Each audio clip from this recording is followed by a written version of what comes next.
মুহূর্ত চিন্তা করা করে ছোট ছোট স্বার্থে আমাকে ইচ্ছা মতন ট্যাগ দেওয়া হয়েছে। ছোট্ট ছোট্ট ব্যক্তিগত স্বার্থে ইউটিউবের কিছু পয়সা কামানো, কিছু ডলার কামানো, কিছু বেশি ভিউ হলে কিছু পয়সা আসবে, এত নিচে নামা। আমি ভুটানে গেছি, ভুটান কিন্তু খুব দরিদ্র দেশ, ভুটান কিন্তু খুব পয়সাওয়ালা দেশ না, কিন্তু আমি এত অসভ্য জাতি কোথাও দেখি নাই। আমাদের একটা কালেকটিভ অসভ্যতা আছে গত 1 বছরে। আমাকে নিয়ে কি অস্বাভাবিক রকম নোংরামি হয়েছে অনলাইনে, একটা বিচার আপনি দেখাতে পারবেন? আপনি কি মনে করেন মানুষ এগুলো লক্ষ্য করে না? তার টেনশন মব নিয়ে, তার টেনশন হচ্ছে অগ্নিসংযোগ, দস্যুতা কিংবা চুরি। অর্থাৎ দ্রুত নির্বাচনের প্রস্তুতির জন্য আইন শৃঙ্খলা বাহিনীর সব প্রস্তুতি শেষ করতে, এবং তার দাবি যে রোজার আগে নির্বাচন হতে পারে। তাহলে তো আমরা নির্বাচনের দিকে যাচ্ছি। আপনাকে অসংখ্য ধন্যবাদ। আমি খুব মনোযোগ দিয়ে দেখছিলাম এক্স্যাক্টলি ঠিক কি বলা হয়েছে। বলা হয়েছে আইন শৃঙ্খলা রক্ষাকারী বাহিনী সহ অন্যান্য সকল প্রস্তুতি ডিসেম্বরের মধ্যেই শেষ করতে হবে, এবং বলা হচ্ছে সব প্রস্তুতি ও সংস্কার শেষ হলে তাহলে আমরা নির্বাচন হতে পারে। এই যে সকল প্রস্তুতি এবং সংস্কার যুক্ত করা হয়েছে, এটি তো আসলে এক একজনের কাছে এক এক অর্থ বহন করে। শুরুতেই আমাদের চিফ অ্যাডভাইজার বলেছিলেন বড় সংস্কার বড় প্যাকেজ, ছোট সংস্কার ছোট প্যাকেজ, মধ্য সংস্কার মধ্য প্যাকেজ অবশ্য আমরা শুনিনি, বড় আর ছোট আমরা শুনেছিলাম। এখন এই মুহূর্তে সংস্কার বলতে আসলে সরকার কি মিন করছেন আমরা জানি না। এক, দুই হচ্ছে রাজনৈতিক দলগুলো অনেকগুলো বিষয়ে ঐক্যমত এসছে, কিছু কিছু জায়গায় রাজনৈতিক দলগুলোর ডিফারেন্সেস অফ ওপিনিয়ন আছে, এবং এই ডিফারেন্সেস অফ ওপিনিয়ন থাকাটাই স্বাভাবিক। বাংলাদেশে এতগুলো রাজনৈতিক দল, সকল রাজনৈতিক দল সকল বিষয়ে একেবারে একই সঙ্গে ঐক্যমত্যে আসবে, এই আশাটাই দুরাশা।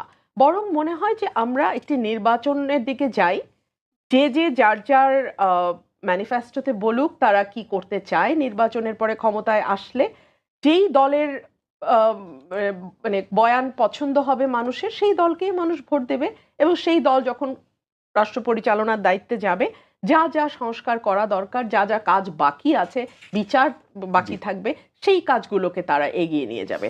সেটা বরং অনেক বেশি আমার কাছে লজিক্যাল মনে হয়। আপনি যদি বলেন সব সংস্কার শেষ করে, তাহলে আসলে সব সংস্কারের মধ্যে আপনি কোন কোন সংস্কারকে ইনক্লুড করছেন? সেই সংস্কারগুলোর মধ্যে ওই সংস্কারগুলো নিশ্চয়ই আছে যেগুলোতে কোনো দলই আসলে একমত হতে পারছে না। তাহলে সেই জায়গাতে কি হবে? এক ধরনের অনিশ্চয়তা। অনিশ্চয়তা কিন্তু কোনো রাষ্ট্রের জন্য খুব ভালো কিছু না। মব যেমন কোনো রাষ্ট্রের জন্য ভালো কিছু না, অনিশ্চয়তাও তেমন রাষ্ট্রের জন্য ভালো কিছু না। গত 14 বছরে বাংলাদেশে এই অর্থ বছরে 24-25-এ সবচেয়ে কম বিনিয়োগ হয়েছে, কালের কণ্ঠের রিপোর্ট। এবং এই সবচেয়ে কম বিনিয়োগটা এতই কম যে এটা গত 14 বছরে এই তলানিতে এসে ঠেকেনি, এবং এটা শুধু দেশি অভ্যন্তরীণ বিনিয়োগ না, এটা বিদেশি বিনিয়োগও। আমরা যতই বড় বড় বিডা সম্মেলনের আয়োজন করি না কেন, সেখানে আমরা যতই অদ্ভুত অদ্ভুত প্রতিশ্রুতি কিংবা শাড়ি পরা বিদেশি নারী দেখি না কেন, আমরা কিন্তু এরপরে কোনো ইনভেস্টমেন্ট এসেছে বলে এখন পর্যন্ত আমরা কোনো খবর পাইনি। এখন পর্যন্ত it's been couple of months, আমরা জানি না কোনো এখনো পর্যন্ত কোনো বিনিয়োগ এসেছে। বরং আমরা আমাদের দেশে যারা ব্যবসা করছেন তাদের কাছ থেকে ক্রমাগত শুনতে পাচ্ছি যে বাংলাদেশে দুর্ভিক্ষ হয়ে যাবে, গ্যাসের অভাব, ইলেকট্রিসিটির অভাব, তারা ফ্যাক্টরি চালু রাখতে পারছে না, তারা লোন নিতে পারছে না, ডলারের দাম এখন এমন একটা জায়গায় গিয়ে পৌঁছেছে। তো এই সকল কিছু মিলিয়ে ব্যবসায়ীদের নাভিশ্বাস অবস্থা, মূল মুদ্রাস্ফীতি গিয়ে দাঁড়িয়েছে 10 পয়েন্ট সামথিংয়ে, যেটাও আবার গত 15 বছরের মধ্যে এত এত বেশি মূল্যস্ফীতি আমরা অতীতে দেখা যায়নি। এগুলো সব গণমাধ্যমের খবর, আপনি পেপার খুললেই আপনি পাবেন। এবং আমাদের আইএমএফ এর যে লাস্ট দুটো কিস্তি দীর্ঘদিন ধরে আইএমএফ আটকে রেখেছিল, ছাড়ছিল না, সেটাও ছাড়ার ব্যাপারে অর্থ উপদেষ্টা সালেউদ্দিন আহমেদ পরিষ্কার বলেছেন, যখন after the meeting of our chairperson with CA, তাদের লন্ডনের সেই বৈঠকের পরে আইএমএফ বললেন যে আমরা একটি নির্বাচনে মানে পথরেখা দেখতে পাচ্ছি, রোডম্যাপ দেখতে পাচ্ছি, তো তারপরেই তারা অর্থ ছাড়ের ব্যাপারে অগ্রসর হয়। সুতরাং আপনি বিদেশি বিনিয়োগ বলেন, কিংবা আপনি ঋণ বলেন, কিংবা আপনি অভ্যন্তরীণ বিনিয়োগ বলেন, আমি এমন অনেক মানুষকে জানি যারা হয়তো একটা ফ্ল্যাট বা একটা জমিতেও বিনিয়োগ করছেন না, বিকজ তারা জানেন না যে আর 5 মাস বা 2 মাস পরে কি হবে। তো অনিশ্চয়তার চেয়ে ক্ষতিকর কোনো কিছু একটা দেশের জন্য হতে পারে না। আপনি একটু আপনার আগের কথার প্রসঙ্গে যাই, আপনি মবের বিষয়ে বললেন, আর একটা পত্রিকার পরিসংখ্যান আপনি দিলেন। যে বিষয় দুটি দিয়ে আসলে তরুণদের যে রাজনৈতিক দল এনসিপি তাদের দিক থেকে একটা বক্তব্য আছে, যেমন আপনি যে পত্রিকার কথা বলেছেন তাদের যে মাদার গ্রুপ তাদেরকে নিয়ে এক ধরনের কথা বলা হচ্ছে অনেকদিন ধরেই। মব নিয়ে আপনার ইতিপূর্বের বক্তব্য নিয়ে আপনাকে সরাসরি ব্যক্তিগতভাবে আঘাত করা হয়েছে এবং সোশ্যাল মিডিয়াতে আপনাকে নিয়ে অনেক ধরনের আলাপ আমরা দেখতে পাই। আপনি আসলে যেগুলো বলছেন সেগুলো কি আপনার ব্যক্তিগত জায়গা থেকেই বলছেন, না এগুলো মিন করেই বলছেন, কিংবা তাদের সাথে এই বিরোধটা কেন তৈরি হচ্ছে, তারা কি বুঝে আপনার বিরোধিতা করছেন? সেলিম সাইদ ভাই, আপনার সঙ্গে টক শো শুরুর আগে আপনি আমাকে একটা স্মৃতিচারণ করাচ্ছিলেন। আপনিই করাচ্ছিলেন, আমি শুনছিলাম। আপনি বলছিলেন ৩ তারিখে যখন আপনি গেলেন আ ইয়েতে শহীদ মিনারে, কোনো নোন ফেস চারপাশে ছিল না। আপনি আমার মুখ দেখেছিলেন। ওখানে ওই সময়টা কোনো নোন ফেস ছিল না? সেটা দুপুরের দিকে, হ্যাঁ। দুপুরের দিকে, হ্যাঁ। তার আগের দিনও কোনো নোন ফেস ছিল না যখন কবি সাহিত্যিকরা এই ধানমন্ডিতে হ্যাঁ, আ ইয়ে করে, একইভাবে বঙ্গবন্ধু এভিনিউতে যেটা বঙ্গবন্ধু করলেন, হ্যাঁ। এভিনিউতে এবং ধানমন্ডিতে মানববন্ধন করে, মানব প্রাচীর করে এবং ছবি আঁকে, রাস্তায় বসে ছবি আঁকে, আলপনা করে। সেই সময় কিন্তু আর কোনো নোন ফেস ছিল না। গত ১৫ বছরে আমার ভূমিকা কি, এটা মিডিয়ার চেয়ে ভালো কেউ জানে না, বাংলাদেশের মানুষের চেয়েও ভালো কেউ জানে না। আমি আ নিজে যখন যেটাকে সত্য মনে করেছি, সঠিক মনে করেছি, আমি তখন সেটাই বলেছি। গত ১৫ বছর আমার মনে হয়েছে যে বাংলাদেশে একটা বিনা নির্বাচনে একটা মাফিয়া বসেছে ক্ষমতায়, এবং যেই মাফিয়া গুম, খুন, এমন কোনো আ অন্যায় নাই, এমন কোনো অত্যাচার নাই, এমন কোনো অবিচার নাই যেটা এই মাফিয়া করে নাই। সো এর বিরুদ্ধে আওয়াজ তোলা। সবচেয়ে নিচের মানে ফরজটা হচ্ছে আওয়াজ তুলতে হয়। আমি সেই আওয়াজটা তুলেছিলাম। এখন আমি মনে করি যে আমি একটা সুস্থ বাংলাদেশ চাই। আমি একটা সকলের বাংলাদেশ চাই। এই বাংলাদেশ, আগে যেমন হাসিনা আমাদের এলিয়েনেটেড করে ফেলেছিল যে ওরা রাজাকার শাবক, জি। আমরা মুক্তিযোদ্ধার শাবক। ওরা মুক্তিযুদ্ধের চেতনার বিরোধী, আমরা মুক্তিযুদ্ধের চেতনার পক্ষে। মানে ওরা না মুক্তিযুদ্ধটাকে লিজ নিয়েছিল। সো জাতিকে ভীষণভাবে এটা দ্বিধাবিভক্ত করে দেয়। আমি ৫ই অগাস্টের পর আশা করেছিলাম একটা ঐক্যবদ্ধ জাতি আমরা তৈরি করতে পারবো। কিন্তু আমরা কি দেখলাম? আমরা দেখলাম মব কালচার, এবং সেটাকে জাস্টিফাই করা। তো ধরুন হাসিনা গুম করেছে। তো আপনি কি সেটার প্রতিশোধ স্বরূপ এখন আপনি আ ওই ধরনের আরেকটা অ্যাক্টিভিটি করবেন? মানে একটা চোখের বদলে আরেকটা চোখ যখন আপনি নিতে শুরু করবেন, তখন আপনি পুরো সমাজকে অন্ধ পাবেন। আপনি কি সেটা চান? আমার তো মনে হয় বাংলাদেশে যদি নেলসন ম্যান্ডেলার জন্ম হতো, উনাকে বলা হতো শ্বেতাঙ্গদের দালাল। কারণ উনি ট্রুথ অ্যান্ড রিকনসিলিয়েশন করেছিলেন। মানে আমি জানি না, আমরা এত অসহিষ্ণু, এত প্রতিশোধ পরায়ণ এবং এত ক্ষুদ্র, ক্ষুদ্র স্বার্থে, নিজেদের ছোট্ট, ছোট্ট ব্যক্তিগত স্বার্থে, ইউটিউবের কিছু পয়সা কামানো, কিছু ডলার কামানো, কিছু বেশি ভিউ হলে কিছু পয়সা আসবে, এত নিচে নামা আমার মনে হয় না পৃথিবীর আর কোনো জাতি। আমি না অনেক গরিব দেশে গেছি, আমি আফ্রিকার অনেক দেশে গেছি। আমি ভুটানে গেছি। ভুটান কিন্তু খুব দরিদ্র দেশ। ভুটান কিন্তু খুব পয়সাওয়ালা দেশ না। কিন্তু আমি এত অসভ্য জাতি কোথাও দেখি নাই। আমাদের একটা কালেকটিভ অসভ্যতা আছে। এই কালেকটিভ অসভ্যতা আমি পৃথিবীর কোথাও দেখি নাই।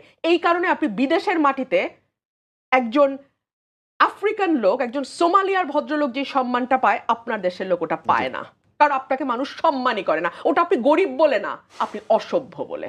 তাহলে আপনি বলতে চাচ্ছেন আপনার যে বক্তব্য ছিল সেগুলো আসলে আপনি বুঝে শুনে আপনার জায়গা থেকে। ঠান্ডা মাথায় বুঝে শুনে তখনও দিয়েছি, ঠান্ডা মাথায় বুঝে শুনে এখনো দিচ্ছি, এবং আমার প্রতিটা বক্তব্য আমি ওন করি, আমি বিশ্বাস করি এবং আমি সঠিক মনে করি, এবং এটা সঠিক কি সঠিক না এটা মানুষ সময়ের সঙ্গে বুঝবে। যখন আমি বলেছিলাম বাংলাদেশের আইন শৃঙ্খলা পরিস্থিতি ভয়াবহ, তখন ফেসবুকের কিছু ডলার কামানো মানুষজন হেসে হেসে লুটিয়ে পড়েছিল। পরে যখন একেবারে ডাকাতির মহড়া হলো, বাড়িতে ঢুকে ঢুকে মানুষের মানে মব গিয়ে মানুষের বাড়িতে ঢুকলো, তখন কিন্তু আমাকে সরি বলতে হয়েছে। জি আপা, আপনার কাছে আবার আসবো। সাকিব ভাই, আপনাকে স্বাগত জানাচ্ছি। আপনার জন্য আমি আসলে একটু দেরি হয়ে গেল আপনাকে ফ্লোর দিতে। একই বিষয়ে একটু কথা বলতে চাই। রুমিন আপা একটা কথা বললেন যে ১৫ বছর তিনি যে আওয়াজ তুলেছেন, সেই আওয়াজ রুমিন আপার মতো আমরা আপনাকেও দেখেছি, রাজপথে দেখেছি এবং বিভিন্ন সভা সমাবেশ, টেলিভিশনের টক শো সব জায়গাতেই দেখেছি। এই মুহূর্তে প্রধান উপদেষ্টার বক্তব্য, নির্বাচন কমিশনের বক্তব্য সব মিলিয়ে মনে হচ্ছে দেশ নির্বাচনের দিকে যাচ্ছে। আপনার কাছে কি মনে হচ্ছে যে যেই পরিস্থিতি আছে এই পরিস্থিতিতে আসলে আমরা একটা ভালো নির্বাচন করে গণতন্ত্র যাত্রা যেতে পারবো? ধন্যবাদ। অনেকদিন পর সময় টেলিভিশন আমাকে ডেকেছেন। আহ, সবাইকে সালাম এবং শুভেচ্ছা জানাই। আসসালামু আলাইকুম। নির্বাচনের বিষয়ে তো আসলে আশঙ্কা এবং নানান রকম রিউমার আছে, কিন্তু সরকারের দিক থেকে একটা কনসিস্টেন্ট পজিশন আছে। সরকার কিন্তু খুব বেশি আনুষ্ঠানিকভাবে কথাবার্তা যেগুলো বলেছেন সেখানে কোনো ওইভাবে কোনো অসঙ্গতি, তাদের দুই রকম কথা এরকম আমরা শুনিনি। সরকার একটা সময় এসে ডিসেম্বর থেকে জুনের মধ্যে নির্বাচনের কথা বলেছেন এবং সেই ব্যাপারে মোটামুটি কনসিস্টেন্ট ছিলেন।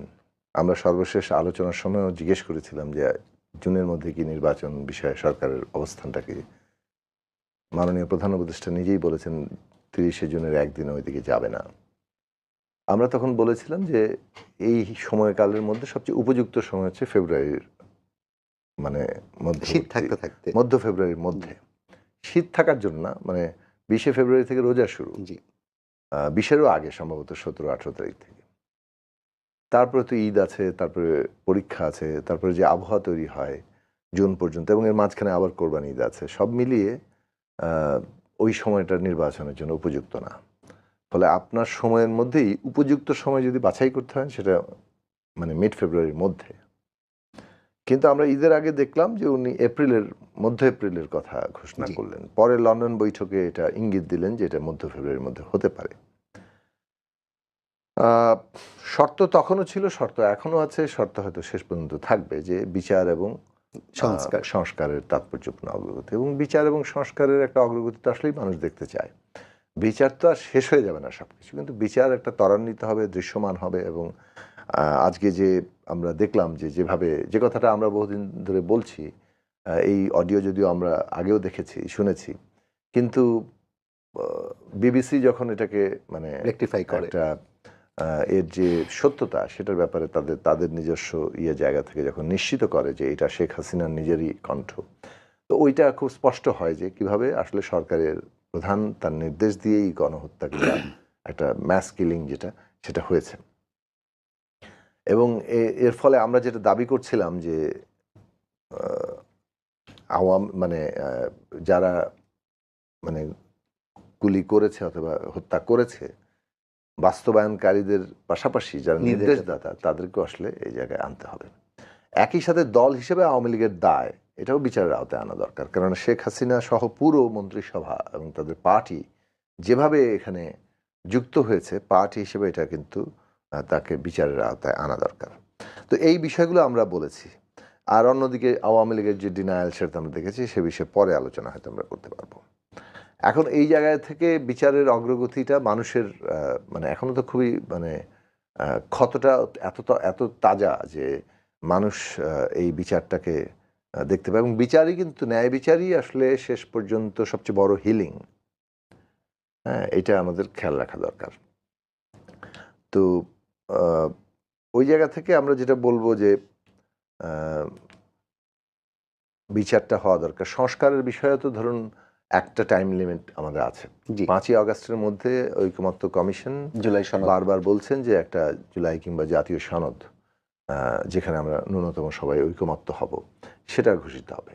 যে দলই ভবিষ্যতে মানে একটা সরকার গঠন সংখ্যাগরিষ্ঠতা পাবে তারা এই সনদ বাস্তবায়ন করবে। এটা কিন্তু অঙ্গীকার, এটা পাবলিক ডিক্লারেশন, এবং এটা একটা অর্ডিন্যান্স হলেও কোনো অসুবিধা নেই। এর বাইরে যেগুলো দ্বিমত থাকবে সেটার জন্য কোথায় যাব? মীমাংসা কি? দ্বিমতের মীমাংসা কিন্তু জনগণ করবে। এবং সেই কথাটাও আমরা বহুদিন ধরে বলছি, পদ্ধতিগত জায়গাটা যে ঐকমত্য এবং মীমাংসার জন্য জনগণের কাছে যাওয়া। তো মীমাংসার জন্য জনগণের কাছে যেতে হলে সেটা নির্বাচনই একমাত্র পদ্ধতি যেখানে যে মীমাংসাটা হতে পারে। ফলে যে দল মনে করে যে হ্যাঁ, জুলাই সনদ কিংবা জাতীয় সনদের পাশাপাশি আমার আরেকটা দাবি আছে যেটা ঐকমত্য হয় নাই, সেটা তারা নিয়ে জনগণের কাছে যাবে। জনগণ যে দলকে বিজয়ী করবে, সংখ্যাগরিষ্ঠতা দেবে, তারা সেটা বাস্তবায়ন করবে। এই পদ্ধতির জায়গাটা তৈরি হবে। ফলে সংস্কারও কিন্তু সিগনিফিকেন্টলি এগোচ্ছে। হ্যাঁ, একটা বড় প্রশ্ন বাকি আছে, কিভাবে এটা বাস্তবায়ন হবে। সে নিয়ে অনেকগুলো প্রস্তাবের ধরন আছে, কিন্তু জনগণের ইনভলভমেন্ট ছাড়া বাস্তবায়নের যে পদ্ধতি বিবেচনা করা হোক সেটা তো আসলে খুব কাজে দেবে না।